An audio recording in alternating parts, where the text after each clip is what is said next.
안녕하세요. 오늘 저희랑 같이 살펴볼 내용은요. AI가 세상을 어떻게 인식하는지 그 방식의 좀 근본적인 한계랑 대안에 대한 이야기입니다. AI가 정보를 받아들이고 이해하는 과정, 거기에 어떤 문제들이 있는지 좀 궁금하지 않으신가요? 네, 이 자료가 바로 그 점을 다루고 있습니다. AI가 현실 세계를 배울 때요. 특히 그 입력된 데이터랑 실제 현실 사이에 어떤 차이가 있는지, 또 정보를 처리하는 방식 자체에 어떤 한계가 있는지 이걸 좀 날카롭게 파고들더라고요. 네, 그렇죠. 현재 AI 인식 설계가 어디까지 왔는지 그런 걸 보여주는 분석이죠. 좋습니다.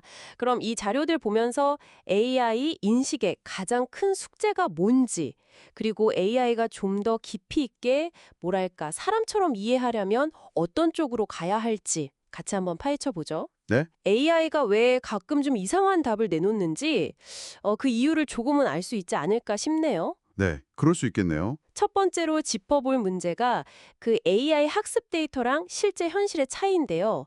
자료에서 이걸 바닷물 한 양동이로 세상을 배운다. 이렇게 비유하던데, 이거 듣고 계신 분들도 확 와닿으실 것 같아요. 아, 네. 그 비유가 AI가 보는 데이터의 한계를 아주 잘 보여주죠. 네네. 그러니까 AI는 진짜 세상, 그 방대하고 계속 변하는 바다 전체가 아니라 프로그래머가 준 제한된 데이터, 딱 한양동이 물로 세상을 배우는 셈이에요. 아, 딱 그만큼만 보는 거군요. 그렇죠. 그러다 보니까 현실하고 데이터 사이에 당연히 불일치가 생길 수밖에 없는데 더 큰 문제는 AI가 이 차이를 스스로 모른다는 거예요. 그럼 자기가 보는 게 전부라고 생각할 수도 있다는 거네요. 이런 작은 인식 오류들이 쌓이면 뭐 구체적으로 어떤 위험이 생길까요? 맞습니다. 그 작은 불일치들이 막 쌓여서 눈동이처럼 커지는 스노우볼 효과라고 하죠.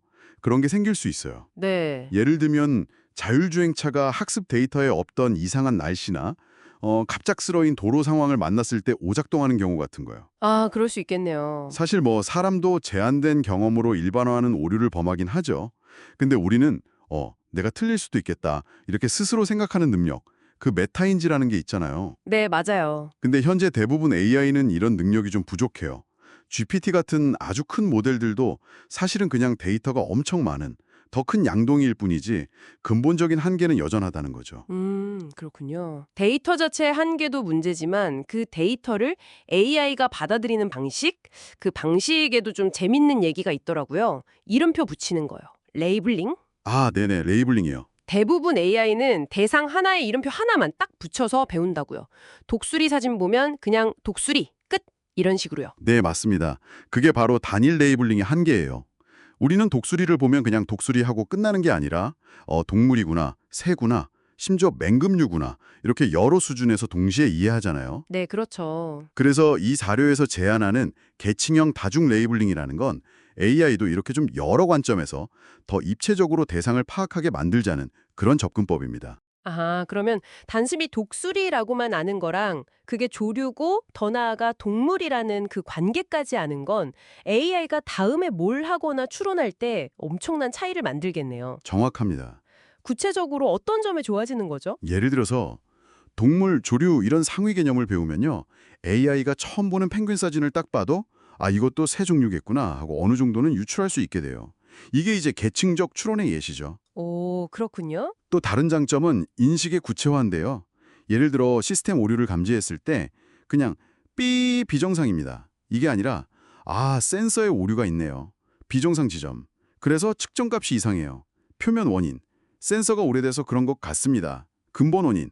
이렇게 문제의 구조랑 원인을 단계적으로 파악할 수 있게 된다는 거예요. 훨씬 똑똑해지는 느낌인데요. 그렇죠.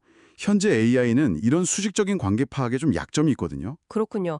데이터가 아무리 현실을 잘 담고 있어도 그냥 이름표만 붙이는 걸로는 깊이 있는 이해가 어렵다. 이런 말씀이시네요. 네, 그렇습니다.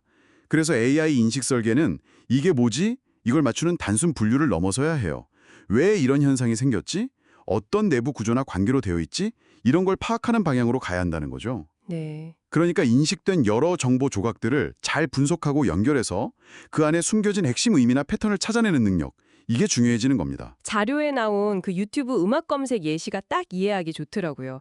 저희가 노래 찾을 때 가사 조금 아는 거, 멜로디 흥얼거리는 거, 가수 목소리 특징, 이런 단서들을 막 조합하잖아요. 네, 맞아요. 그리고 검색 결과를 여러 개 보면서 비교하고 아, 이건 아닌데 이게 맞나 하면서 답을 좁혀가고요. AI도 좀 이런 식으로 정보를 엮고 관계를 따져봐야 한다는 거군요. 바로 그겁니다. 네.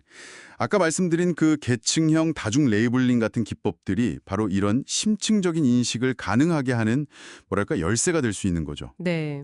이상감지 시스템이 그냥 경고음만 울리는 게 아니라 문제 원인이 뭔지, 어떤 구조로 문제가 발생했는지 단계적으로 밝혀내는 것처럼요. 오늘 이야기를 좀 정리해보면 AI 인식 능력을 키우기 위한 과제, 이게 크게 두 가지로 볼 수 있겠네요. 네. 첫째는 학습 데이터랑 현실 사이에는 어쩔 수 없이 간극이 있는데 이걸 AI가 어떻게 알아채고 대응하게 할 거냐 이거고, 그렇죠. 그 불일치 문제가 하나 있죠. 둘째는 데이터가 현실이랑 잘 맞는다고 해도 어떻게 하면 AI가 단순 분류를 넘어서서 대상을 더 깊고 구조적으로 이해하게 만들 거냐, 이 문제고요. 네, 맞습니다. 결국에는 뭐 기술 자체의 발전도 당연히 필요하고요. 근데 그것뿐만 아니라 AI를 설계하는 관점 자체를 좀 바꿔야 한다는 겁니다. 관점의 전환이요. 네.